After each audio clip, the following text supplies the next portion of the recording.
খাজা Abdul Muttalib দৌড়ে আইছে, আয়া কয় এই সোহাইব তাড়াতাড়ি আমার নাতির কুলো দে। অমনা ইমান সোহাইব মাথা খারাপ হইছে না, ওহনো তো আপনার নাতি দুনিয়াতে আসে নাই। আরে না, আমি কাবাগরে দেখেছি, আমি কাবাগরে শুয়ে আসছিলাম, হঠাৎ করে দেখলাম উপরের দিকে, দেখি যে সবুজ পোশাক পইরা, সবুজ ডানা ডানা পইরা কে যেন বলতেছে, আয় হাওয়া, আয় মরিয়ম, আয় আসিয়া, আয় রহিমা, আয় তাড়াতাড়ি করে আয়, আজকে রাতে রাহমাতুল আলামিন দুনিয়াতে আগমন করবে, আসো তার একটু সেবা করে আসি। সুবহানাল্লাহ। খাজা আব্দুল মুত্তালিব কয়, আমি ভাবছি তো আমার নাতি মনে হয় পড়ছে। না আসে নাই, আইবা, আইলে আপনি খবরটা পাইবেন। দেখছেন নি ছেলের নাতির লেগে কত পাগল। সবচেয়ে বেশি ধনী ছিল আর একমাত্র কন্যা, বুঝলেন তো সম্পদের অভাব নাই, কিন্তু আব্দুল্লাহ কোনো কিছু কইতো না, দৌড়ে বাপের কাছে গিয়া কইতো, বাপে কই ফুত আমি আছি যন্ত্রণা, চতুর্দিক থেকে বিয়ের প্রস্তাব আসে, আর মক্কাই থাকবো না, চল মদিনায় যাই। মদিনায় নিয়ে গেলেন, ওনার একজন বন্ধু আছে, নবী সাল্লাল্লাহু আলাইহি সাল্লামের দাদা আব্দুল ওয়াহাব জর্জর, যেটাকে বলা হয়, তিনি স্বর্ণ মুদ্রার ব্যবসা করতেন। সুবহানাল্লাহ পড়েন। তো দুস্থর দেখে কি রে দুস্থ, খবর কি, এত তাড়াহুড়া পেরেশান? আরে দুস্থ আর কইস না, ফুলার বিয়ের লেগে বেবাক মানে মানুষে মাইয়া বিয়া দিতে বলে পাগল হয়ে রয়েছে, আমি আর মক্কায় থাকতেছি না। আমি আই বলছি, তোর মাইয়া আমিনাটা আসেনি? কহ হ আছে দুস্থ, তুমি যে আমার বইলা দিছিলা আমিনারা রাখতাম বললা, আমি আমার মেয়ে কন্যারে আমিনারে রাখা দিছি, কারণ তোমার ছেলের সাথেই বিয়ে দেবো। সুবহানাল্লাহ। তাড়াতাড়ি বিয়ের ব্যবস্থা করো, আমি খালি যাবো না, পুত্রবধূ নিয়ে তারপরে মক্কায় যাবো। বিয়ে শাদী হয়ে গেলেন মক্কায়, বিয়ে শাদী হওয়ার পরে মক্কায় চলে গেলেন। মক্কায় যাওয়ার পরে হযরত আব্দুল্লাহ তিনি রাস্তা দিয়ে হাঁটতেছে, ওই মরিয়ম যে মেয়েটা ওনাকে ভালোবাসতো ছাদ থেকে দেখছে, একতলার ছাদের উপরে থেকে দেখা দৌড়াই যায়, কয় আব্দুল্লাহ একটু দাঁড়াও। দাঁড়াইছে, দাঁড়াইয়া মাথা থেকে পা পর্যন্ত তাকাইয়া ওই মরিয়ম বিনতে নওফেল চলে গেলেন বাড়ির ভিতরে। হযরত আব্দুল্লাহ ডাক দিলেন, মরিয়ম তুমি না আমারে দেখলে ভালোবাসতা, আমার খাবার দাবার দিতা, উপহার দিতা, উপঢৌকন দিতা, আজকে চলে গেলা কেন? আমি যে ভালোবাসতাম সাথে তো ভালোবাসতাম না, কারণ তোমার কপালের মধ্যে নূরে মুহাম্মদী একটা নূর ছিল। আমি চাইছিলাম তোমারে বিয়ে করতে, তুমি সত্যি করে বলো তুমি কি বিয়ে করছো? হ্যাঁ বিয়ে করছি। কই করছো? মদিনায়। আব্দুল ওয়াহাব ওনার মেয়েরে বিয়ে করছে, আমেনারে। কায় আমার কপাল চলে গেল, আমার কপাল ধ্বংস হয়ে গেল, আমি তোমারে ভালোবাসি মুহাম্মদী নূর দেখা। আমি চেয়েছিলাম যে তোমাকে বিয়ে করলে আমি মুহাম্মদ সাল্লাল্লাহু আলাইহি সাল্লামের মা হতে পারবো। সুবহানাল্লাহ।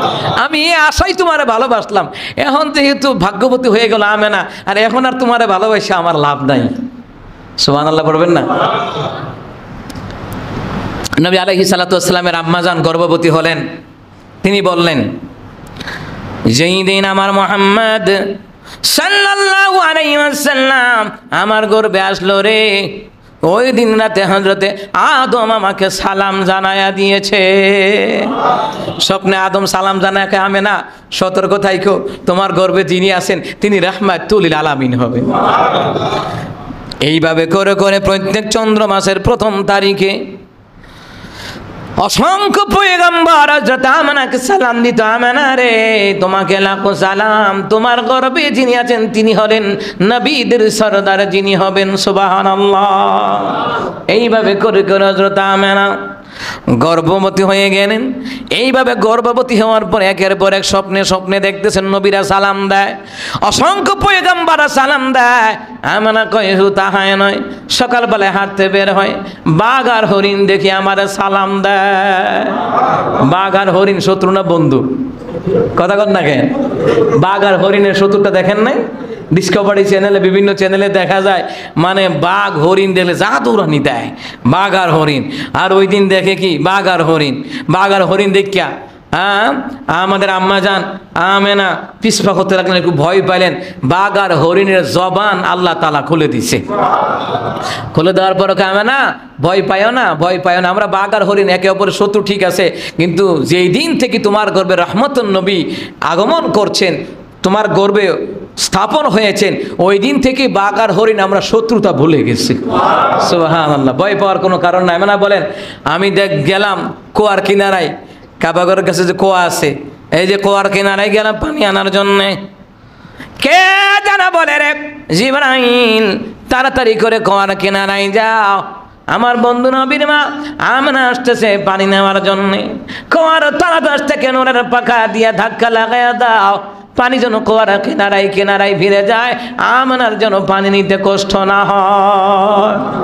হযরত আমেনা বলেন, আমি গিয়া দেখি কুয়ার তলদেশে এতদিন পানি আছে, এখন দেখি কুয়ার উপরে পানি। সুবহানাল্লাহ।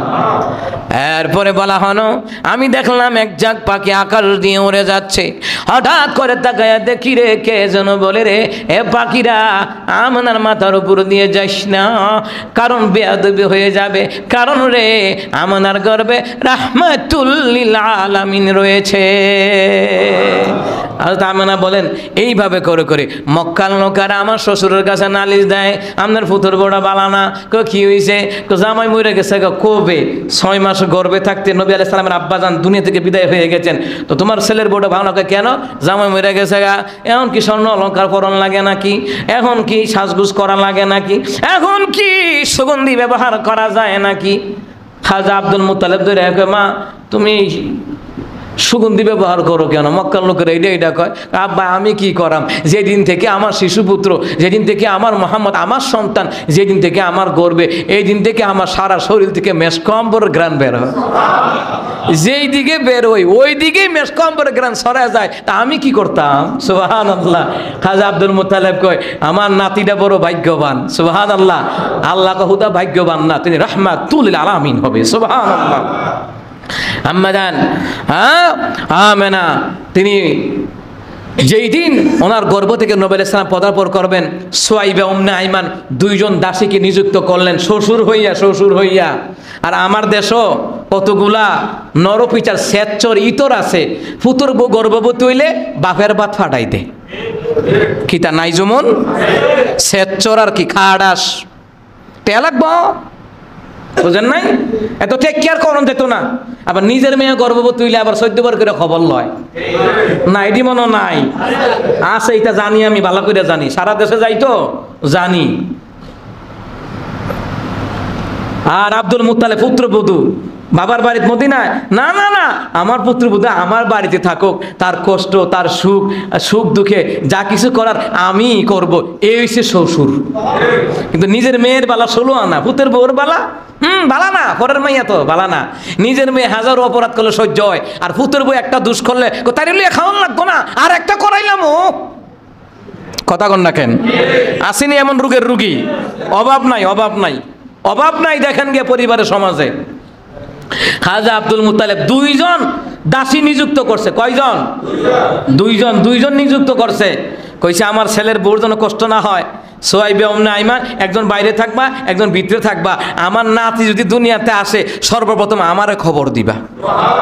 খাজা আব্দুল মুত্তালিব দৌড়ে আইছে, আয়া কয়, সুয়াইবা তাড়াতাড়ি আমার নাতির কুলো দে। উম্মে আইমান সুয়াইবা মাথা খারাপ হইছে না, ওহনো তো আপনার নাতি দুনিয়াতে আসে নাই। আরে না, আমি কাবাগরে দেখেছি, আমি কাবাগরে শুয়ে আসছিলাম, হঠাৎ করে দেখলাম উপরের দিকে, দেখি যে সবুজ পোশাক পইরা, সবুজ ডানা ডানা পইরা কে যেন বলতেছে, আয় হাওয়া, আয় মরিয়ম, আয় আসিয়া, আয় রহিমা, আয় তাড়াতাড়ি করে আয়, আজকে রাতে রাহমাতুল লিল আলামিন দুনিয়াতে আগমন করবে, আসো তার একটু সেবা করে আসি। সুবহানাল্লাহ। খাজা আব্দুল মুত্তালিব কয়, আমি ভাবছি তো আমার নাতি মনে হয় পড়ছে। না আসে নাই, আইবা, আইলে আপনি খবরটা ভাইবেন। দেখছেন নি ছেলের নাতির লেগে কত পাগল? আর আপনার দেশে ছেলের নাতির লেগে কোনো কিছু জুটে না, মেয়ের ঘরের নাতির লেগে চুরি কইরা বাজার কইরা লইয়া যা। এমন আছে এমন আছে। আপনি মা বাপ ব্যস্ত যাবেন গা, ইনসাফ করতে হবে। হযরত হালিমা রাদিয়াল্লাহু তাআলা আনহা তিনি কয় যে আমার 2টা স্তন থেকে আমার মোহাম্মদ একটা স্তনের দুধ খাইতো আর একটা খাইতো না। বড় উপরে জিজ্ঞেসি খাইছো না কেন? আমি আমার ভাইয়ের প্রতি ইনসাফ করছি। সুবহানাল্লাহ। দেখছেন কেমন পয়গম্বর, কেমন রসুল, শিশু পয়গম্বর, ওই সময় থেকে তিনি ইনসাফ প্রতিষ্ঠা করেছেন। সুবহানাল্লাহ। আর এখন আমাদের ইনসাফ শেষ। সম্মানিত মুহতারাম হাজিরিন, সুয়াইবা উম্মে আইমান কয়, আমরা দেখেছি রাহমাতুন নবী দুনিয়াতে পদার্পণ করেছেন, আমরা দেখেছি সবাই যেইভাবে দুনিয়াতে আসে রাসূল সাল্লাল্লাহু আলাইহি ওয়াসাল্লাম সেইভাবে আসেন নাই। আমরা দেখেছি নূরের টুপি পরা অবস্থায় রাহমাতুন নবীর আগমন হয়েছে। কে বুঝলেন? রাহমাতুন নবী সাল্লাল্লাহু আলাইহি ওয়াসাল্লাম নূরের টুপি পরে দুনিয়ার জমিনে তিনি পদার্পণ করেছেন। হ্যাঁ, আব্দুল মুত্তালিবের কাছে খবর গেছে, বলে দইরা আইসে তো নাতিরে কুলে এলাইছে, দাও রুমাল দিয়ে পেঁচাইয়া দাও। সুবহানাল্লাহ বলবেন না? কি বুঝলেন? আল্লাহ তাআলা কয়, জিবরাইল আমার বন্ধুর একটু আমার কাছে নিয়ে আসো না, তাড়াতাড়ি নিয়ে আসো। নিয়ে আসলেন। জিব্রাইলে একবারে জান্নাতের পোশাক টুশাক লইয়া আইনা রুমাল দিয়া পেঁচাইয়া নিয়ে গেছে, দক্ষিণ থেকে উত্তর, পূর্ব থেকে পশ্চিম নিয়ে গেছে, গোটা দুনিয়াটা আলোকিত হয়ে গেছে। সুবহানাল্লাহ।